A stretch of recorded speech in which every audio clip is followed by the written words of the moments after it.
I'm excited to be with you here at Women's Walk as you study another name of God. My name is Sarah Stahl, and I'm eager to share with you how God has revealed himself to me through this name El Shai, the living God, that we find tucked here in 2 Kings chapter 19. This past summer, my family took a road trip up through Northern California and into Oregon. Wow, did we see God's might and majesty as we traversed miles and miles of hiking trails along the creeks and waterfalls, along the redwoods, the beaches. We saw slugs and ferns. We scrambled rocks and climbed sharp cliffs. God's beauty and nature was all around. Then, back on our way home, I thought it only fitting that we stopped for a couple of days in San Francisco. And I had done a little research and found all of the iconic places to stop, one of them being Chinatown. I discovered a Buddhist temple in the heart of Chinatown and thought it may be interesting just to check out. So after touring the fortune cookie factory, perusing the fish market, and taking a sip of boba tea, we arrived at the Matsu Temple. As I peered inside, from outside of the Iron Gate, I saw vibrant red and yellow curtains flowing from the ceiling. There was incense rising, big bronze statues and little wooden statues. I saw brass guard rails and tall poles. And then one woman kneeling on the floor with her hands clasped, talking and praying to her Buddha. I didn't stay long. I had such conflicting thoughts and emotions. On one hand, it was important to learn and understand other people and their culture, their history, their religion, right? Yet, just this conflicting feeling of hopelessness. I couldn't stay long. I couldn't understand how she didn't see that her God was not real. As I walked away, I had this overwhelming feeling of gratitude. Grateful that my God is a God of the universe, the creator of heaven and earth. He's the majestic artist of everything that moves and lives and breathes and has its being.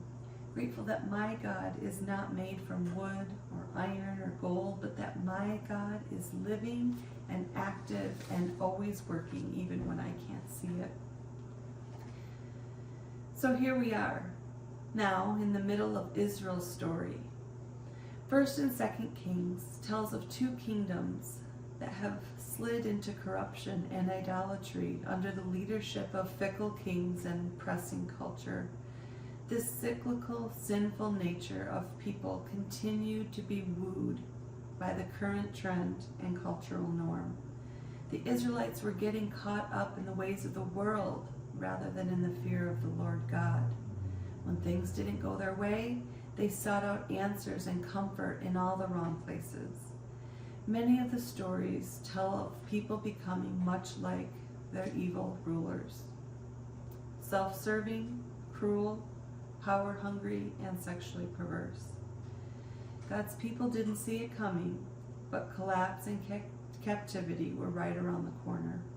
Yet, they continued to trade obedience, fear of the Lord, and humility for power, prestige, and fame. Still, God was working even though they didn't realize it. Eventually, those 10 northern tribes were captured by the powerful Assyrians, and the northern kingdom of Israel was destroyed. The king of Assyria kept pursuing power, acquiring land, and seeking domination, and so it should come as no surprise that soon he was after Jerusalem, where the 2 southern tribes were settled. At this particular time, there was a king named Hezekiah. He was ruling Jerusalem. This time would be different. King Hezekiah was different. He honored God alone and had a small remnant of Israelites that too put their hope in El Shai. And so here, halfway through the book of 2 Kings in chapter 19, we come to this conflict between the Assyrians and the Israelites. After squabbles about missed taxes and paid tributes, about who's in charge of whose land, the king of Assyria rears his power and threatens those living in Jerusalem that he was coming for them. His message was clear, although lined with sarcasm. Prepare for battle. There's no way your God can save you from the power of me and my people. Look at what has happened with all of the other guards surrounding our kingdom. He made the Israelites his laughingstock. King Hezekiah is deceiving you. His God can't save you. Don't listen to Hezekiah. I'm the king that can feed you, clothe you, and give you all of what you need. Your king Hezekiah, he's just misleading you, saying that God will deliver you. This is the same thing the leaders of the other nations said, and look where it landed them. Just give up now. But yet, when the king heard these words, when the threat to his kingdom came, he went to the temple of the Lord and prayed. King Hezekiah didn't panic. He didn't shut down. He didn't flee the land. He didn't summon his armies. He didn't first consult with administrators. He went to the temple of the Lord and prayed. Read Hezekiah's prayer with me in 2 Kings chapter 19, verses 14 through 19. And listen for 3 courageous acts of a humble, God-fearing king. Listen for the courage of a king that trusted the living God was always working even when he couldn't see it. This is what sets our El Shai, our living God, apart from every other God. And so from 2 Kings chapter 19, we begin with verse 14. Hezekiah received the letter from the messengers and read it. Then he went up to the temple of the Lord and spread it out before the Lord.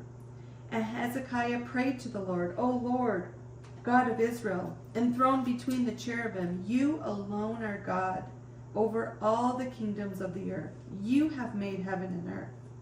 Give ear, O Lord, and hear. Open your eyes, O Lord, and see. Listen to the words Sennacherib has sent to insult the living God. It is true, O Lord, that the Assyrian kings have laid waste these nations and their lands. They have thrown their gods into fire and destroyed them. For they were not gods, but only wood and stone, fashioned by men's hands. Now, O Lord our God, deliver us from his hand, so that all kingdoms on earth may know that you alone, O Lord, are God.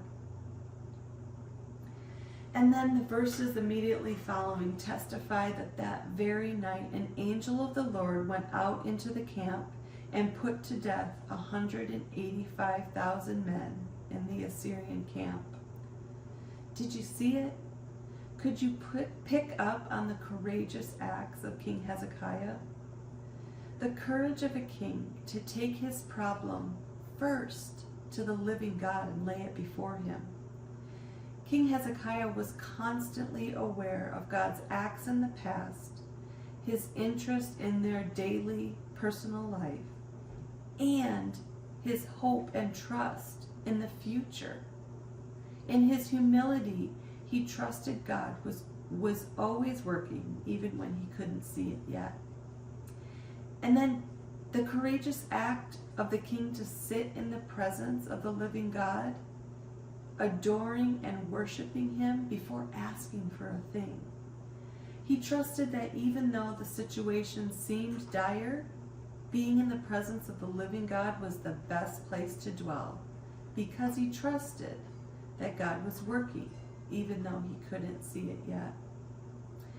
And the courage of a king to petition and then wait for movement from the living God to direct his path and to guide his battle plans. His desire was for God to make his move and for his name to become great, even when it seemed war was ready to be waged just out the city gate. King Hezekiah models the importance of making the name of God great rather than his own. A humble king that chose to lead with courage, to go against the flow, to resist the temptation of idolatry and power and prestige. He knew that his El Shai was always working, even if he couldn't see it yet. The courage of a king to go to the living God. The courage of a king to worship and adore the living God. and the courage of a king to wait on the living God to move. And the best part is, this living God is the same yesterday, today, and forever. He is the creator of all living things. He actively moved in the life of King Hezekiah and the Israelites then, and he continues to work actively in our lives today, even when we don't feel it and can't see it. It would seem that our earthly battles do look different than those they faced in 700 BC, but when we're honest, we see a similar sliding into the corruption and idolatry of then. Power struggles, sexual deviation, trauma, disobedience, defiance. And so we have a choice: the way of the world or the courageous decision making modeled by King Hezekiah to go, to adore, and to wait, trusting that God is working on your behalf. This random story tucked in the middle of 2 Kings speaks truth and challenges Jesus' followers to courageously seek El Shai, the living God. And so today, will you reflect on this? Will you pray for courage to go to the living God when life throws you a curveball or things don't go your way?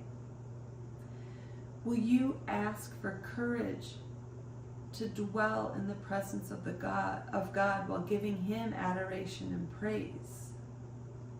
And will you allow El Shai to grant you courage to wait on your next move, because you know and trust that He is always working, even when you can't see it? God bless you.